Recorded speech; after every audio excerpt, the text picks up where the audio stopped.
Good morning, noon, or night. My name is Jet, and welcome to my channel, JITV, Jet in the Valley. This one, I'd like to discuss hereditary problems. There are problems that you can look back and see throughout families that we would call hereditary, or a lot of them they'll do like diabetes. They can link that like genetically, but there are generational problems that continue through potentially 3 or 4 generations, and I'd like to discuss why that is. This is about human DNA. Our DNA, our life is in our DNA. Says DNA could store all of the world's data in one room.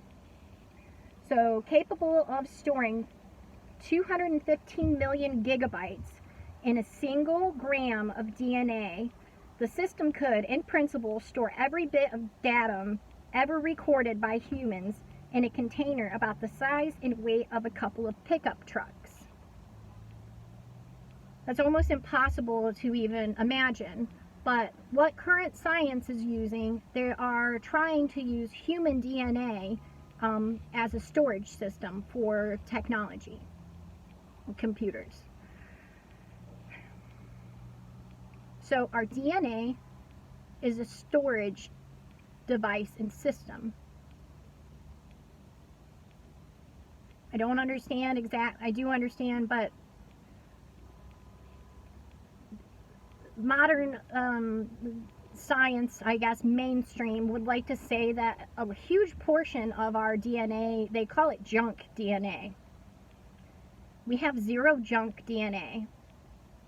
It is unimaginably complex, and it's amazing. So how is our DNA being programmed? We have the study of epigenetics now available. Epigenetics is the study of how your behaviors and your environment can cause changes that affect the way your genes work. So now they're recognizing that your behaviors and your actions and your environment have the potential to reprogram your DNA. That is what is meant when they say that the actions of your self can be passed down for 3 or 4 generations. That is how you can prove that. There's epigenetics. Your behaviors and your actions reprogram your DNA, and you reproduce, and then your child now has that operating system in their DNA for at least 3 or 4 generations. If you are having problems that you don't understand why you're having the problems, why you have the propensity for things that you have them towards, why no matter like what you do, like these negative things keep happening to you that you don't want to have happen, you have these feelings like a lot of it, like men or women, they can't stay with their partner, and they don't know why, and they feel awful. They feel awful about it. Some of them justify it and say whatever. Some people are really struggling. They're really having a lot of pain and suffering from problems that have been by operating systems in their DNA that have been passed down by the actions of their grandparents and great-grandparents. The good news is epigenetics exists. Well, your behaviors and your environment can alter your DNA. So the good news is you can do that again. So you have the option to choose love and to align yourself up with love, so you can have joy, peace, contentment, happiness, self-control, all of those things. But the issue is people don't even know that it's there. People don't even know. They start, so we have these things that we didn't know, like the propensity for cheating.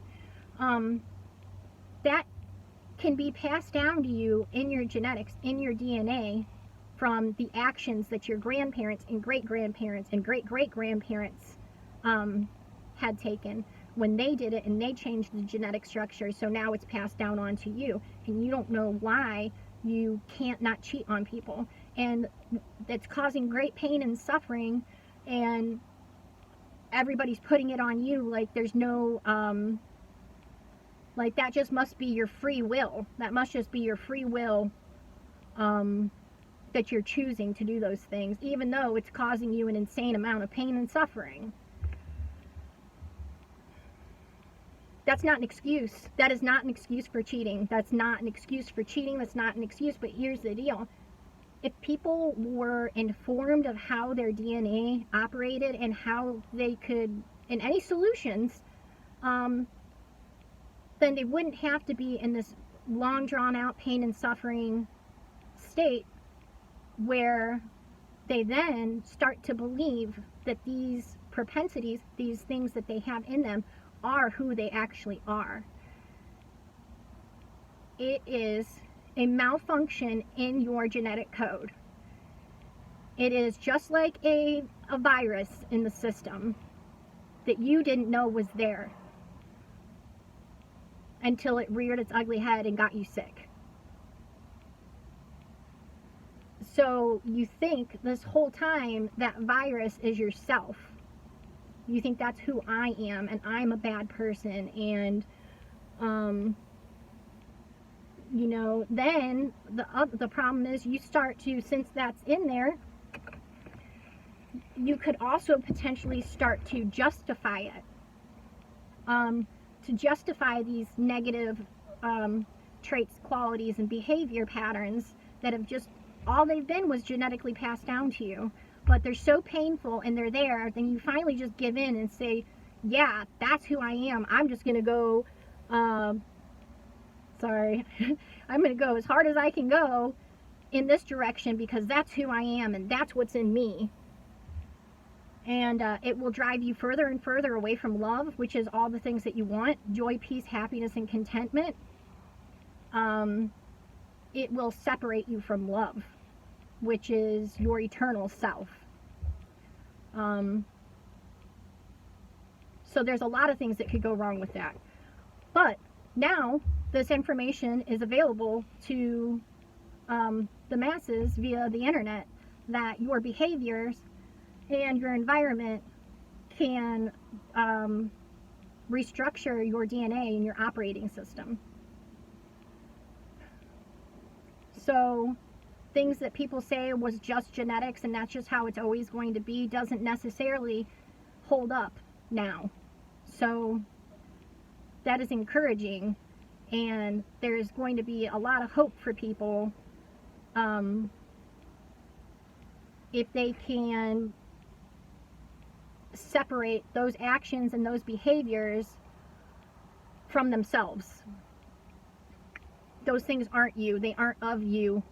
They don't belong to you. You are of love. If you are a souled individual, meaning you have the capacity for love and you understand love, if you've ever felt love, even if it's been 90 years, if you ever knew what love was or was capable of love, then you are a souled individual, meaning you have the life force energy that is capable of love, and it comes from love, and it's going to return to love. Anything not of love isn't of love. That sounds redundant, but if it's not joy, peace, contentment, happiness, joy, self-control, then it's not of love.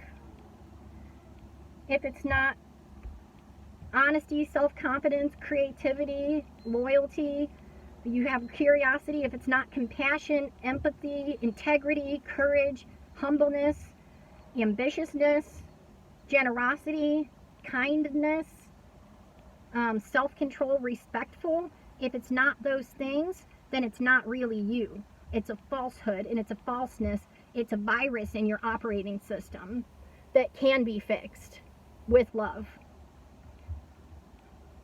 So, and not weird lifetime love, real love, real love, real love.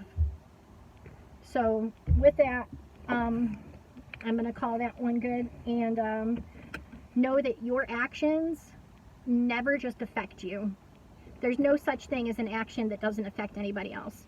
A decision, everything's connected, every decision. So now you know that your actions and your choices that are rewiring your genetic code and your DNA through epigenetic, which is really electromagnetic and frequency based, can affect your family, your children, great grandchildren, and great great grandchildren negatively. It can negatively affect that.